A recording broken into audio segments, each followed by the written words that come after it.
पाठक जी, आपको क्या लगता है, यूपी टीईटी का एग्ज़ाम का पेपर लीक हो गया, उससे आपको क्या लगता है और क्या आपकी सोच है, उस पर आप क्या बोलना चाहते हैं? देखिए, ये एक बहुत ही गंभीर समस्या है जिसके बारे में हमारी सरकार को, केंद्र सरकार हो चाहे राज्य सरकार हो, जो भी इसके लिए जिम्मेदार है उसको इसके ऊपर में एक स्पष्ट वक्तव्य देना चाहिए कि ये आगे में भविष्य में कोई समस्या ना आए। क्योंकि हमारे जो युवा जन हैं, हमारे जो भी छात्रजन जो इस परीक्षा की तैयारी करते हैं, वो एक तो खुद उनका अपना मेहनत रहता है, दूसरी बात जो उनकी जो गार्जियन रहते हैं, जो उनके माता पिता रहते हैं, उनका भी बरसों का ये रहता है कि हाँ मेरा लड़के ने तो परीक्षा दिया है इसमें, ऐसे तो उनकी भी बहुत सारी उनके ऊपर जिम्मेदारियां रहती है कि हाँ मुझे परीक्षा पास करने के बाद उनके आगे के बहुत सारे प्लान रहते हैं। ये अगर परीक्षा रद्द हो जाती है तो उनका अपना माता पिता का और उनका जो सपना है वो टूट जाता है, और इससे क्या होता है, हमारे जो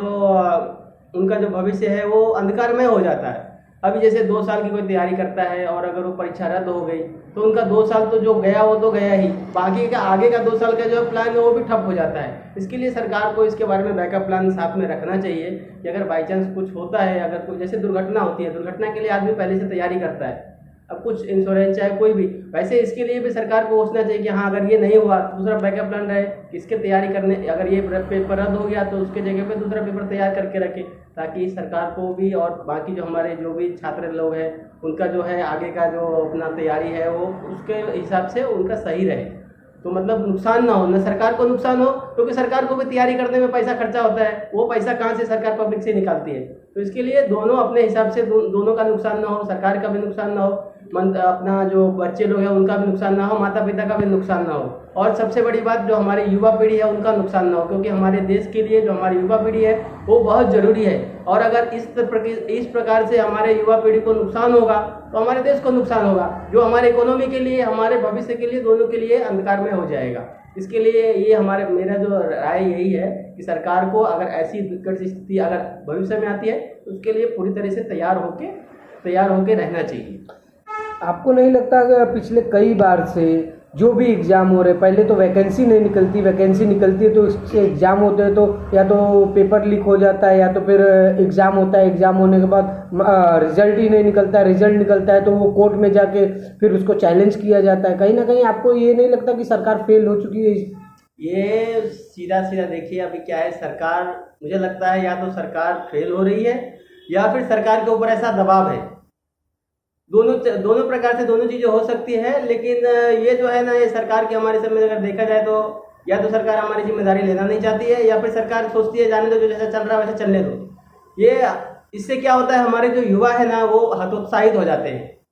और उससे क्या होगा, भरोसा सरकार के ऊपर से उठ जाएगी, चाहे केंद्र सरकार के ऊपर हो चाहे राज्य सरकार के ऊपर हो। इसके लिए मैं सोचता हूँ कि जो हमारे युवा जन है उन लोगों को बोलना चाहिए सरकार को आगे, जैसे अभी मुझे लगता है उनका एक ही यही होगा, जैसे ये अपना किसान लोगों ने आंदोलन किया है,